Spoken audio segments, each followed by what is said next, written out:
अस्सलाम वालेकुम नाज़रीन। एपिसोड नंबर 175 का आगाज़ कुछ इस तरह होता है। उस्मान साहब वज़ीर आलम शाह और गयातू को ज़ंदान में डलवाने के बाद आयन कोला से बातचीत करते हुए कहते हैं, मैंने इन दोनों के इत्तेहाद को तोड़वा दिया है। अगर ये दोनों बच भी जाते हैं तो ये फिर कभी भी एक दूसरे के साथ इत्तेहाद नहीं करेंगे। आयन कोला सुनकर कहता है, तो इसका मतलब ये है कि जो तुम्हारा साथ देगा फतह उसकी होगी।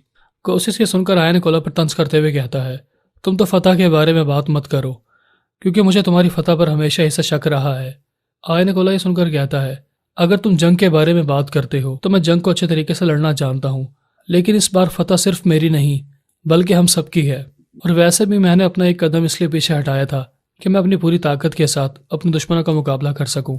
इसका यह मतलब नहीं है कि मैं बुज़दिल हूँ या फिर मैं जंग से पीठ दिखाकर भाग जाता हूँ।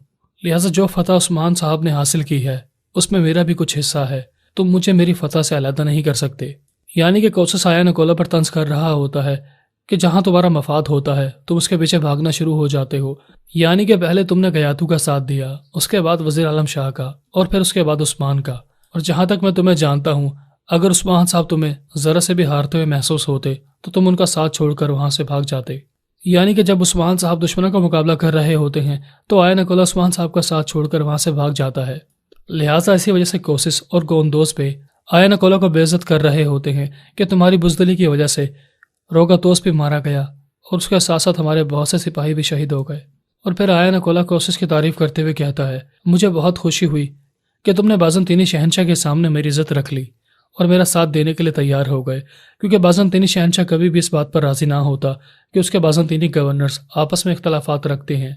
और अगर बाज़ंतीनी शहंशाह के सामने हम इसी तरह एक दूसरे की मुखालफत करते रहे तो वह कभी भी हमारा साथ ना देता।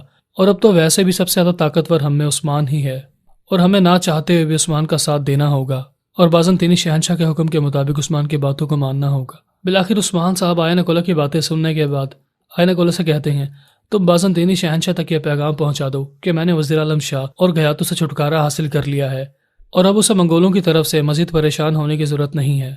लेकिन जहाँ तक तुर्क सरदार की बात है, उसे तुर्क सरदारों से डरना चाहिए।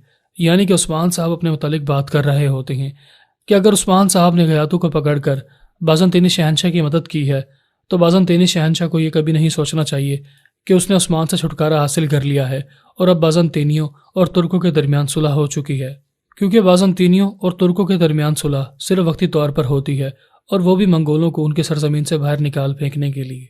और जैसा कि हम जानते हैं कि आयन कोला एक सांप है, वो कभी भी उस्मान साहब की आस्तीन पर डस सकता है, यानी वो कभी भी उस्मान साहब को धोखा दे सकता है। लिहाजा उस्मान साहब भी आयन कोला की हरकतों की वजह से उसे बेहतर तरीके से जानते हैं कि वो मौका आने पर फिर से मुझे पीठ दिखाएगा और हो सकता है कि वो मेरी पीठ पर छुरा घोंपने की कोशिश करे। यानी कि अभी आयन कोला और उस्मान साहब के दरमियान एक फैसला कुन जंग बाकी होती है। बिलाखिर जैसे ही कोशिश और आयन कोला दूसरे खैमे में बातचीत करने के लिए जाते हैं तो आयन कोला फिर से कोशिश को उस्मान के खिलाफ वर्गलाने की कोशिश करना शुरू हो जाता है कि उस्मान अपनी कामयाबी की तरफ दिन ब दिन आगे बढ़ता चला जा रहा है। फिलहाल तो उस्मान ने हमारी मदद से अपने दो बड़े दुश्मनों को शिकस्त देने में कामयाबी हासिल कर ली है। अगर उस्मान साहब इसी तरक्की के साथ आगे बढ़ते रहे तो बहुत जल्द हमारी बारी भी आ जाएगी और उस्मान साहब एक एक करके अपने दुश्मनों का शिकार करेंगे। कोशिश से सुनकर कहता है, तो हम दोनों भी तो यही चाहते थे कि उस्मान साहब के तमाम दुश्मन तबाह बर्बाद हो जाए।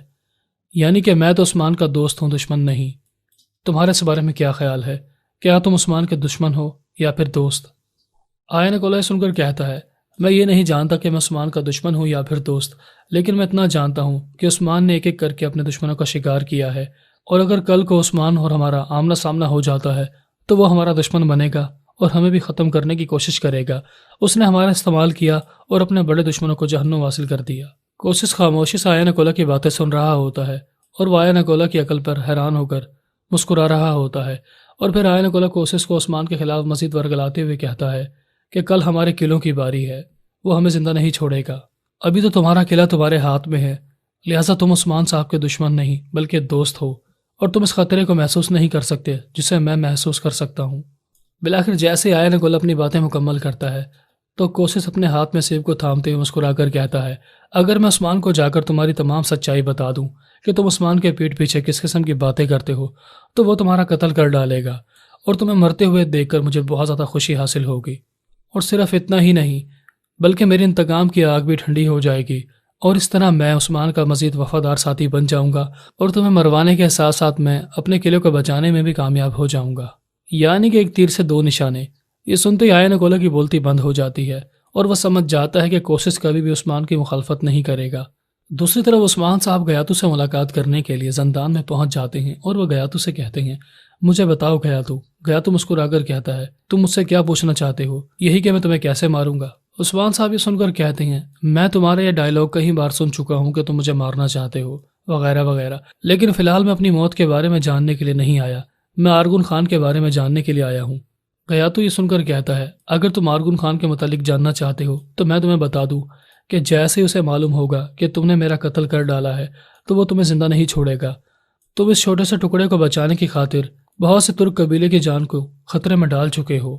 تمہارے تمام ترک قبائل جلا دیے جائیں گے اور آرغن خان کے 20,000 سپاہیوں کا لشکر تمہیں جہنم واصل کر کے تمہارے قبیلوں کو آگ لگا ڈالے گا۔ یعنی اب تمہارے پاس بچنے کا صرف ایک ہی راستہ ہے اگر تم مجھے زندہ چھوڑ دیتے ہو۔ عثمان صاحب یہ سن کر کہتے ہیں اگر میں تمہیں زندہ چھوڑتا ہوں تو تم تب بھی میرے قبیلے پر حملہ کرنے کے لیے واپس آؤ گے، اور اگر میں تمہیں مار ڈالتا ہوں تو تب بھی آرغن خان میرے قبیلے کو جلانے کے لیے آئے گا۔ یعنی دونوں صورتوں میں میرا مقابلہ منگولوں سے ہی ہوگا۔ اور پھر عثمان صاحب گیاتو سے کہتے ہیں میرے جاسوس نے مجھ تک ایک خبر پہنچائی تھی کہ آرغن خان نے ایک بازنطینی پادری سے خفیہ طور پر ملاقات کے لیے ایک خط بھجوایا ہے۔ کیا تم مسلمانوں اور ترکوں سے اتنا ڈرتے ہو کہ تم لوگوں میں ہمارا مقابلہ کرنے کی ہمت نہیں ہے، لہٰذا تم اسی وجہ سے بازنطینیوں کو اپنے ساتھ ملا کر کام کرنا چاہتے ہو؟ تو اس کا مطلب یہ ہوا کہ تم اتنے زیادہ طاقتور نہیں ہو جتنا تم طاقتور ہونے کا ناٹک کرتے ہو۔ گیاتو یہ سن کر کہتا ہے اگر تم چھوٹی سرزمینوں کے بارے میں بات کر رہے ہو تو میں بہت بڑی طاقت ہوں، لیکن اگر تم پوری دنیا پر حکومت کرنا چاہتے ہو تو اس کے لیے تمہیں بہت بڑی طاقت بننے کی ضرورت ہے۔ ہر کوئی اپنی طاقت بڑھانا چاہتا ہے، تم بھی اپنی طاقت بڑھانا چاہتے ہو، لہٰذا تم نے اسی سلسلے میں بازنطینی شہنشاہ سے ملاقات کی تھی تاکہ تم اسے اس بات کا یقین دلوا سکو کہ اب بازنطینی شہنشاہ کو منگولوں سے ڈرنے کی ضرورت نہیں ہے۔ تم بازنطینی شہنشاہ کے ساتھ مل کر کام کر رہے ہو اور اس کے سرحدی علاقوں کو ہمارے منگولوں سے بچاؤ گے۔ کیا تم نے یہ سب کچھ اپنی طاقت کو بڑھانے کے لیے نہیں کیا؟ عثمان صاحب یہ سن کر مسکراتے ہیں اور پھر گیاتو عثمان صاحب کی طرف دیکھتے ہوئے کہتا ہے عثمان بہت چھوٹا ہے اور گیاتو بہت بڑا۔ عثمان صاحب گیاتو کو طنز کرتے ہوئے کہتے ہیں تو تم بہت بڑے ہو اور کیا تمہاری طاقت وزیر اعظم شاہ ہے؟ اگر تمہاری طاقت وزیر اعظم شاہ ہے تو تم بہت چھوٹے ہو اور عثمان بہت بڑا، کیونکہ وزیر اعظم شاہ کا برا حشر تو تم دیکھ ہی چکے ہو۔ میں تو یہ سمجھتا تھا کہ گیاتو بہت ہی ہوشیار ہے، لیکن تمہیں تو ساتھی چننا بھی نہیں آتا۔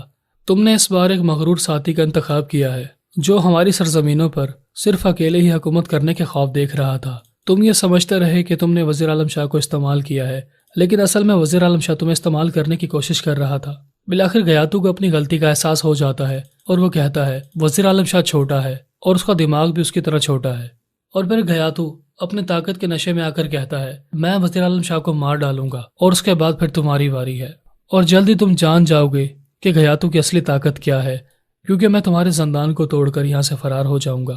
اور پھر جیسے ہی گیاتو اور عثمان صاحب کے درمیان بحث بڑھ جاتی ہے تو گیاتو عثمان صاحب پر حملہ کرنے کے لیے آگے بڑھتا ہے۔